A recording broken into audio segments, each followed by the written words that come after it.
feeling like a shark in a shrimp tank. Big fish, small pond in the shrimp tank. Hey everybody, welcome to the post-show wrap-up of the Shrimp Tank. I am your co-host, Ted Jenkins, sitting here with my co-host today, Lee Hosman, and of course our guest today, Garret Mclaren, who's the founder of Executive Firearms. This is a really cool concept that's out there right now. So you can learn more about safety and training and learn how to handle a gun, do team building, and much, much more. And for those of you that are watching on YouTube here, the Shrimp Tank, for the first time and seeing this post-show wrap-up, you can always go to shrimptankpodcast.com to see a replay of all of our amazing CEOs and entrepreneurs that we've interviewed here in Atlanta, and get your MBA. Don't pay $100,000. Listen to our entrepreneurs. Get some balance of getting some street smarts and some book smarts. And of course, download us on iHeartRadio, Apple Podcasts, Google Play, Stitcher, SoundCloud, or anywhere around the internet. Garret, coming on the show today, I appreciate you taking your time coming out. But what I find most intriguing about Executive Firearms is how different you are. I've been in indoor ranges before, but getting outside and moving around seems so much more practical to me. What do you guys do differently than any other type of either gun range or facility that trains people in town? One of the biggest things that Executive Firearms is actually able to bring to the table is you have access to a lot of military experience, and a lot of times that comes at the expense of a macho style of instruction. All of us pride ourselves on communication with the student and being able to really put together the pieces for everyone, not intimidate, but we can work on both levels. On top of that, like you mentioned, outside versus inside. It's night and day. Movement, everything that you're doing, just your ability to work around obstacles, around targets, everything that you're doing, it's just so much more dynamic than being inside. Garret, you know, this topic of firearms, obviously everything that's gone on in America is such at the center of the 2020 political election. Mm-hmm. So were you worried at all about starting a firearms business or a gun training business in the midst of a bunch of this debate, or do you think it's been something that's been beneficial to teach people more about how guns can be safe? Yeah, it's a great question. I fundamentally believe that what I believe in as far as firearms ownerships and people being responsible with guns, I fundamentally believe in that. So being able to bring other people into that and show them why that's the case and why I feel that way, and allowing them to make their decision on it. Usually the decision is very, very simple for them. So didn't really concern me.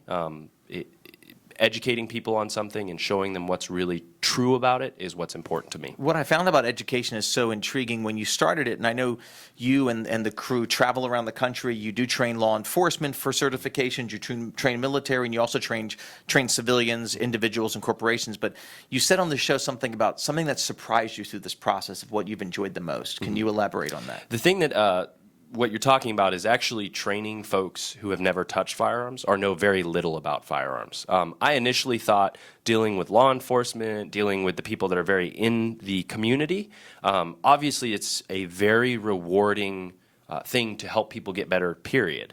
But what kind of struck me is taking the people that haven't had a bunch of time behind their firearm and watching them actually progress so fast in front of your eyes and enjoying it. That actually got me very excited about those folks. And normally you'd think, oh, I'm teaching the basics. This isn't exciting. It's just, here's how you hold it. Here's how you do that. And it couldn't have been further from the truth. It was so exciting.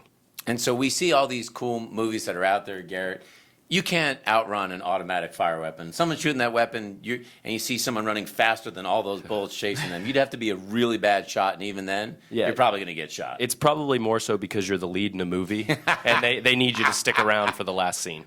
Well, this was really cool, highly educational today. I really recommend that you check out the entire podcast, because it's not just learning about guns, but it's just learning about the business that Garret's building, and a really cool thing that's here in Atlanta. There's not much of that here in the city. So for folks that are watching this and are thinking about doing a corporate training event for team building, or they want to take a bunch of friends, sales contacts, or CEOs out to learn more about that, or they just want some one-on-one training to learn how to handle their weapons safer, in general, how can they get in touch with you and learn more about the company? So the website is www.executive-firearms.com, and that's all of our class postings, everything in their contact information. My personal email for the company is actually Garret, and it's spelled Garret, at executive-firearms.com. That'll put you in touch with me so you can set up corporate events, whatever. And Garrett, what's the Instagram handle? Because I know that you were talking on the show, you have some cool eye candy on there for people who want to see it. What's the Yes. Instagram handle for people to follow up on? At executive_firearms, because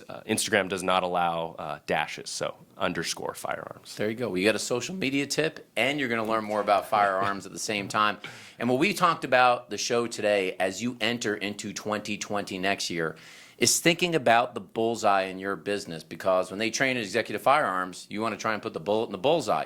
Many business owners don't realize that you can only focus on 3 things and usually execute them well during the year. So ask yourself this: in the bullseye, there's an outer circle, a middle circle, and then there's the bullseye. What's going to be your number one bullseye for next year that you're going to focus on that's going to drive results and top-line revenue for your business? What's going to be that middle circle that will help drive that inner circle? And then what will be the outer layer in terms of your goal setting and objective? And if you do that right and you focus on those 3 things in your bullseye, you'll have a banner year in 2020. And that's your post-show wrap-up of the Shrimp Tank. I've been feeling like a shark in a shrimp tank. Big fish, small pond in the shrimp tank.